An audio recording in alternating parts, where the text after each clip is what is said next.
Hi, my name's Martin Smith. Way back when I started college, I was a computer science major. And I went to two professors and I said, I had a eureka moment.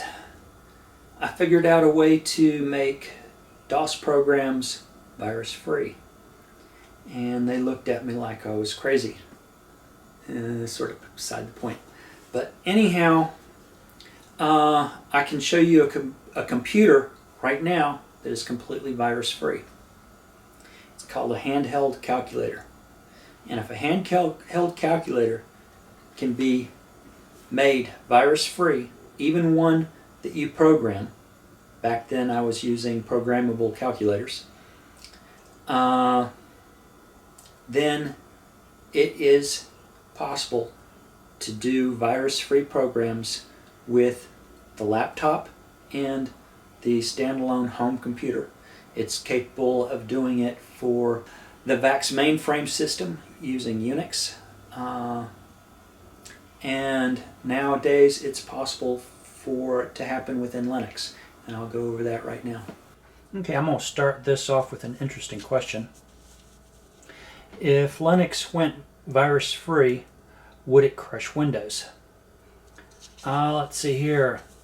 To start off with, to do a virus-free system, we would need a place to hold computer chips for memory. That way you could buy a complete program on an SD card, including a startup program.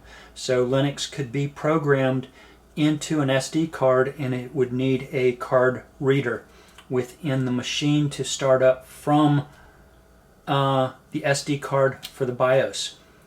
Now the BIOS doesn't necessarily need to hold the config and the batch files, but it does need to be accessible so that you could plug in, you could purchase other programs and plug it in, or buy a computer with 2 or 3 SD cards or more SD cards already in it and with programs, so that you can pretty much cater.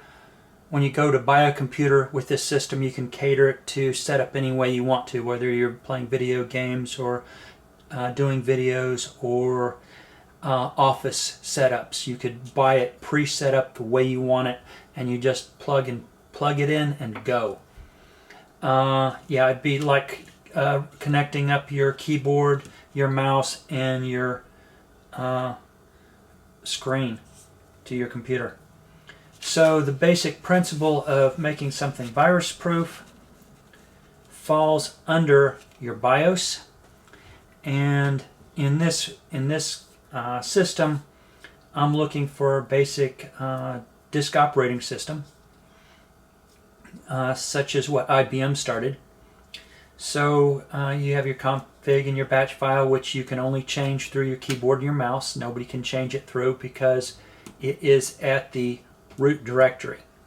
Now, the root directory will only handle programs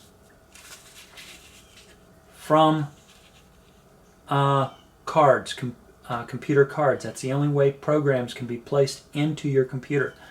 Now, from there, you would need one of those programs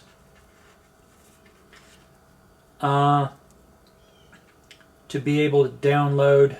They'll probably still be using disks, so downloading from a disk also. What that does is it guarantees that the chip or the card has liability to the person that you bought that disk or the card from. So if there's a virus on it, you can prove that they put it on there, and you can sue them for the damages.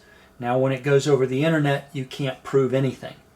But if it comes through a disk or a card, the liability goes with the disk and the card. Liability for all damages done to your place of business or to your time, or even to your computer if it ruins the computer.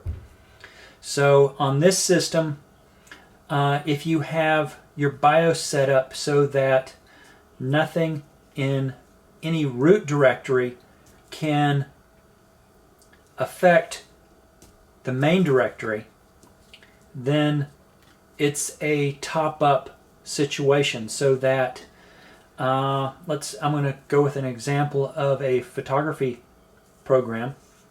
Let's say I shoot pictures. So I have a photography program I have a card for it, I put it in. Here's my photography program right here in the basic root directory.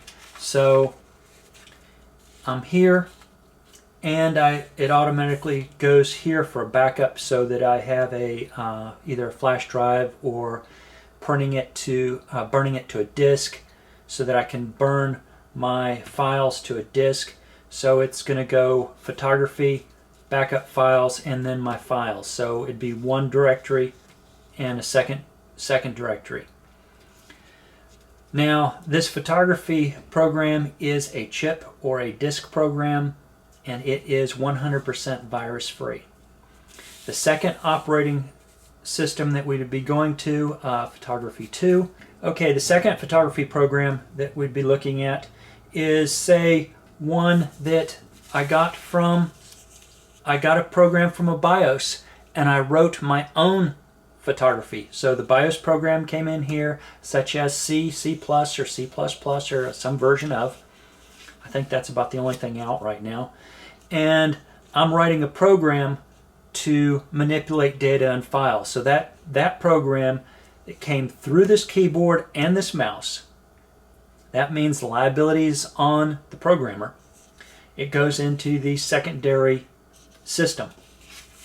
Now that secondary system is the root directory, or the directories are above the primary systems, so it cannot gather anything from the first system.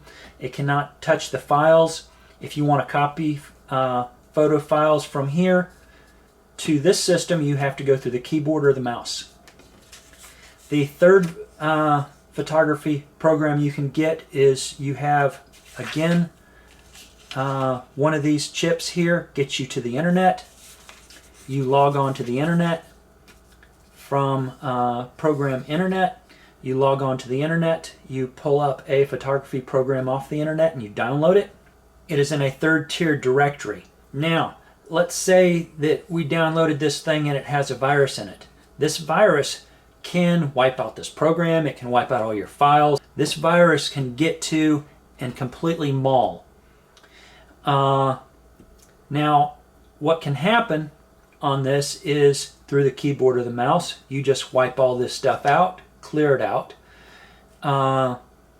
You save your files or you save your pictures the best you can, and then you reload the photography program that you had before and you try again. So what we're doing is, with using within a 3-tier system like this, it stops any virus program from touching any of your programs that you wrote. It protects it from touching any of them that somebody else took liability for, such as a chip or a disk. And that is my version of making a computer virus free. It is virus protected up to this point, so anything you download can work in this. Say I had another internet program, it would go into another file here, prog2, and all its directory files were here. And if you wanted to copy these files from here to here, it would have to go through a keyboard. Same here, through the keyboard, and you could copy the virus in here and wipe this out too. So you would be taking some chances going this direction. It would not be transferable. You could only do data and not programs.